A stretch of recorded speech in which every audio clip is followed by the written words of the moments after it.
नमस्कार साथियों, आज हम लेके आए हैं second grade RPC second grade की विज्ञापन जो 17 जुलाई 2025 को अभी जारी हुआ है 2 दिन पहले।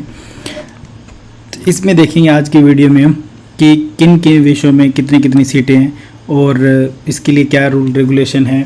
जो अभी प्रेजेंटली फाइनल ईयर कर रहे हैं और डिग्री कंप्लीट नहीं हुई है उनके लिए क्या रूल रेगुलेशन है। कंप्लीट विज्ञापन जो आरपीसी के द्वारा जारी हुआ है उस पर हम बात करेंगे। तो शुरू करते हैं आज का वीडियो। तो साथियों, 17 जुलाई 2025 को आरपीसी ने senior teacher second grade teacher जिसे कहते हैं 10 विषयों के 6500 पदों पर भर्ती के लिए ऑनलाइन आवेदन जारी किए हैं, जिसमें 2 तरह के हैं वैकेंसी, एक गैर अनुसूचित क्षेत्र और एक अनुसूचित क्षेत्र। तो ये क्या है, कुछ एरिया ऐसा है राजस्थान का जिसमें अनुसूचित क्षेत्र कहते हैं जिसको, डूंगरपुर, बांसवाड़ा और उदयपुर का कुछ भाग है, जिसमें ये जो वैकेंसीज़ हैं ये केवल उन्हीं लोगों के लिए, वो वहाँ के स्थानीय जो नागरिक हैं वहीं के रहने वाले हैं, उनके लिए अलग से मेरिट जारी होती है। तो जो एग्ज़ाम के रिज़ल्ट आते हैं उसमें 2 तरह की मेरिट आती है। अनुसूचित क्षेत्र के लिए अलग मेरिट जारी होती है। इन पदों पर बाकी एरिया के, बाकी राजस्थान के बाकी जो लोग हैं वो फॉर्म नहीं भर सकते हैं। तो नॉर्मली अगर बात करें तो कंप्लीट जो वैकेंसी है उसमें से जनरल सामान्य तौर पर जो पूरे राजस्थान के लिए वैकेंसी है उन अनुसूचित क्षेत्र को छोड़कर, तो वो ये वैकेंसी है। ये टोटल 6500 है, उसमें से 5804 जो है वो बाकी पार्ट के लिए और 696 जो सीटें हैं वो केवल उस पार्ट के लिए है जिसमें अलग बाकी राजस्थान के बाकी भाग के लोग जो है आवेदन नहीं कर सकते हैं। तो इसमें बात करें तो हिंदी के लिए 1005 सीटें हैं, हिंदी के लिए 1005, अंग्रेजी के लिए 1150, संस्कृत के लिए 842, गणित के लिए इस बार सबसे ज़्यादा सीटें आई है 1184, विज्ञान के लिए 1160 हैं और सामाजिक विज्ञान के लिए 401 हैं, उर्दू के लिए 48 हैं, पंजाबी के लिए 11, सिंधी के लिए 2, गुजराती के लिए 1। इस तरह से ये सीटों का विवरण है।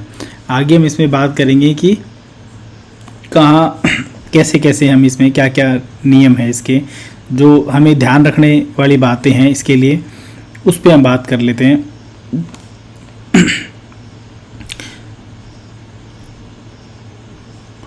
तो यहाँ सबसे पहली बात तो इसके लिए योग्यता जो है ग्रेजुएशन किया होना चाहिए पर्सन, ग्रेजुएशन के साथ और उसकी जो बीएड है वो कंप्लीट हो चुकी हो। दूसरी बात कि जो अंतिम वर्ष के लिए, देखो सबसे बड़ी कन्फ्यूज़न होती है कि क्या जो फाइनल ईयर के स्टूडेंट हैं उनको बहुत कन्फ्यूज़न रहती है कि वो परीक्षा दे सकते हैं नहीं दे सकते हैं, अगर दे दिया सिलेक्शन हो गया तो क्या उनको लेंगे नहीं लेंगे। इस कन्फ्यूज़न में बहुत सारे स्टूडेंट जो है वो तैयारी नहीं कर पाते हैं। तो आपको कहीं कन्फ्यूज़ होने की ज़रूरत नहीं है। आप जो ऑथेंटिक जो हम देख रहे हैं ये वेबसाइट से ही डाउनलोड किया हुआ है, आरपीसी की वेबसाइट से मैंने डाउनलोड किया है। इसमें जो लिखा हुआ है उसके अकॉर्डिंग ही रूल रेगुलेशन सारे फॉलो होने वाले हैं। तो इसमें साथियों क्लियर लिखा हुआ है अंतिम वर्ष की परीक्षा में सम्मिलित हो चुका हो या सम्मिलित हो रहा हो, यानी कोई परीक्षा दे चुका है वो भी, या परीक्षा जिसकी नहीं हुई है देने वाला है, वो व्यक्ति आवेदन के लिए पात्र हैं, यानी वो फॉर्म भर सकते हैं, किंतु उसे आयोग द्वारा आयोजित प्रतियोगी परीक्षा से पूर्व शैक्षणिक अर्हता अर्जित करने का सबूत देना होगा। लेकिन इसमें क्या करना होगा, उसको जिस दिन एग्ज़ाम की डेट है फॉर्म भर सकते हैं। अब एग्ज़ाम कितने दिन के बाद होता है, 6 महीने में होता है, 4 महीने में होता है, जो भी विभाग द्वारा डेट जारी की जाएगी, जिस दिन एग्ज़ाम है उससे पहले उसकी डिग्री कंप्लीट हो जानी चाहिए, यानी उससे पहले उसका रिज़ल्ट आ चुका हो, तो फिर वो अगर उसका सिलेक्शन होता है तो बिल्कुल उसको ले लिया जाएगा। ये रूल रेगुलेशन है, तो इसका ज़रूर आप ध्यान रखें। अंतिम वर्ष के स्टूडेंट्स हैं वो दे सकते हैं, जिन्होंने बीएड चल रही है इनकी और बीएड का फाइनल ईयर है तो दे सकते हैं एग्ज़ाम। अब बात करते हैं आयु की। ग्रेड पे की बात करें तो 4200 ग्रेड पे है, बहुत अच्छा ग्रेड पे है, अच्छी सैलरी रहती है इसमें। उसके बाद आती है एज। तो नॉर्मली जो एज है वो 18 से 40 साल है इसके अंदर। अब आयु सीमा में जो छूट है वो क्या है, SC ST OBC और EWS आर्थिक रूप से जो कमज़ोर वर्ग हैं उसमें पुरुषों के लिए 5 वर्ष की छूट है और महिलाओं के लिए 10 वर्ष की छूट है। यानी कोई भी फीमेल 50 साल की हो गई है तब तक वो फॉर्म भर सकती है, और मेल जो है 45 वर्ष तक आयु तक के फॉर्म भर सकते हैं। सामान्य वर्ष की जो महिला EWS में नहीं आती है उनको भी 5 साल की छूट मिलेगी। जनरल की जो फीमेल है उनको 5 वर्ष की उनको भी छूट मिलेगी। और तो उसके अलावा अगर कोई फीमेल विधवा है या डिवोर्सी है या उसका डिवोर्स हो रखा है तो उसके लिए कोई आयु सीमा नहीं है, वो कितनी भी आयु तक फॉर्म भर सकते हैं। यानी 60 साल से पहले कभी भी वो फॉर्म अप्लाई कर सकती है उसके लिए। अगर 5 साल 2 साल 3 साल कितने भी बाकी हैं रिटायरमेंट में की टाइम के लिए तो भी वो अप्लाई कर सकती है। ठीक है, बाकी ये जो चीज़ें हैं वो नॉर्मली यूज़ अपने काम की नहीं है, फिर भी आप इसको डाउनलोड करके RPC की साइट पे मिल जाएगा, वहाँ से आप इसको पढ़ सकते हैं। ये कि कोई कैदी है उसके लिए क्या नियम है, और उन चीज़ों पे अपने बात नहीं करेंगे अभी। बाकी मेन चीज़ों की हम बात कर रहे हैं। अब आयु की जो गणना है वो कहाँ से होगी, तो 2026 से की जाएगी आयु की गणना। और चयन का जो प्रक्रिया है वो इसमें केवल एग्ज़ाम रहता है, कोई आगे किसी तरह के इंटरव्यू वगैरह नहीं होते हैं। परीक्षा का स्थान और माह, परीक्षा की तिथि और स्थान सूचित कर दिया जाएगा जब भी होगा, अभी कोई उसकी डेट डिसाइड नहीं है। ठीक है, अब बात करते हैं कि आवेदन की कब भरे जाएंगे। बहुत लोगों को ये कन्फ्यूज़न है कि वैकेंसी तो आ गई है लेकिन फॉर्म तो भरे नहीं जा रहे हैं, तो क्या कब भरे जाएंगे, कैसे भरे जाएंगे। तो उसके लिए 19 अगस्त से फॉर्म भरने स्टार्ट होंगे और 17 सितंबर तक फॉर्म भरे जाएंगे रात्रि 12 बजे तक। उसके लिए साइट जो है वो rpc.rajasthan.gov.in पर सारी डिटेल उपलब्ध हो जाएगी। फॉर्म भरने के लिए SSO पोर्टल से भरे जाएंगे, इसको हम अलग से वीडियो में बात कर लेंगे कैसे भरे जाएंगे, क्या होंगे। बाकी आप नज़दीकी मित्र पे जाएं, वहाँ पर आपकी SSO ID बनी होगी। जिनकी नहीं बनी है, पहली बार बनेगी, तो वो एक बार आपको 1 टाइम रजिस्ट्रेशन उस पर करना रहेगा। ठीक है, ये फॉर्म भरते समय ध्यान रखना होगा इन चीज़ों का। बाकी जो डिटेल्स है सारी वहाँ पर अपलोड होगी आपकी। रजिस्ट्रेशन कैसे करना है, क्या करना है, वो सारा उस समय होगा। कितनी फ़ीस है उसके अंदर, 1 टाइम रजिस्ट्रेशन की फ़ीस है, ये बार बार नहीं पे करनी होती है, एक बार फ़ीस लगती है, उसी से फिर बार बार में जितने भी फॉर्म निकले उसको अप्लाई किया जा सकता है। तो आपकी SSO ID बनेगी, उसी से आपके ID पासवर्ड क्रिएट होंगे और उसी से फिर आपके फॉर्म अप्लाई हो जाएंगे। उसमें फ़ीस जो है वो जो जनरल कैटेगरी के अभ्यर्थी हैं उनकी फ़ीस 600 रुपये रहेगी। SC ST OBC इनके अंदर आते हैं उनकी 400 रुपये रहेगी। दिव्यांगजन जो है उनकी भी 400 रुपये रहेगी। ठीक है, अब इसमें एक चीज़ जो ध्यान रखने वाली है बहुत इंपॉर्टेंट, वो ज़रूर आप ध्यान रखें। अगर किसी को एग्ज़ाम नहीं देना है तो वो फॉर्म नहीं भरे।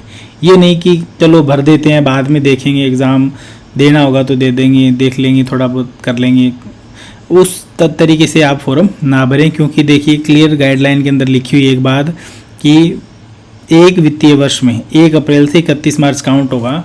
इसके बीच में अगर 2 भर्ती परीक्षाओं में उपस्थित नहीं होते हो, आपने फॉर्म भर दिया, फर्स्ट ग्रेड का, सेकंड ग्रेड का, थर्ड ग्रेड का, सारे भर दिए, और फिर आप सोचते हैं कि चलो क्या एग्ज़ाम देना, अपने को तो करनी नहीं है जॉब, या अपने को तो कोई और जॉब की तैयारी कर रहे हैं, तो और आप छोड़ देते हैं, 2 एग्ज़ाम नहीं देते हैं, तो ऐसी स्थिति में अभ्यर्थी का ऑनलाइन आवेदन करने की सुविधा को ब्लॉक कर दिया जाएगा।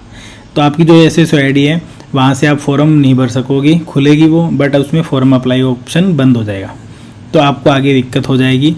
अब उसको वापस ओपन करवाना होगा तो फिर 750 रुपये का आपको भुगतान करना पड़ेगा, फिर वो वापस अनब्लॉक होगा। अब उसमें दोबारा अनब्लॉक हो गया, उसके बाद में फिर आप वही गलती अगर हम करते हैं कि 2 एग्ज़ाम में नहीं जाते हैं और छोड़ देते हैं एग्ज़ाम किसी कारण से, तो फिर हमें फिर ब्लॉक कर दिया जाएगा और अगली बार फिर 1500 रुपये का चार्ज लगेगा उसके अंदर।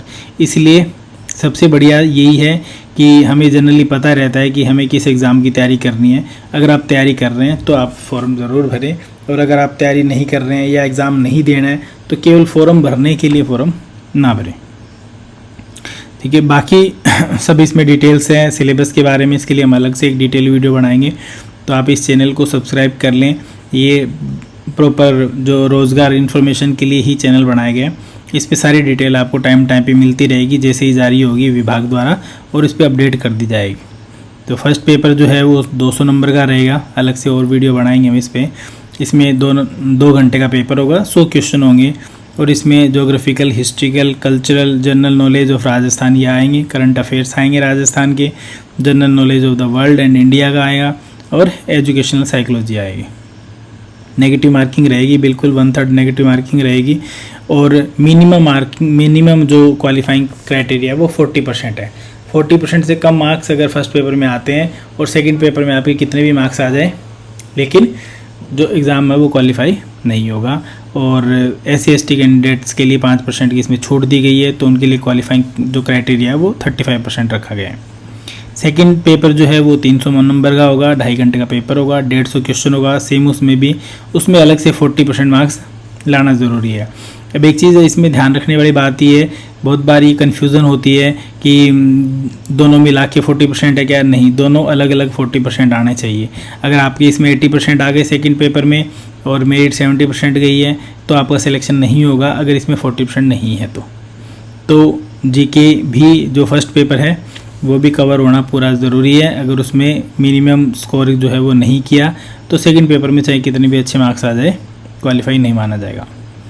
ठीक है, तो ये इसके महत्वपूर्ण बिंदु थे।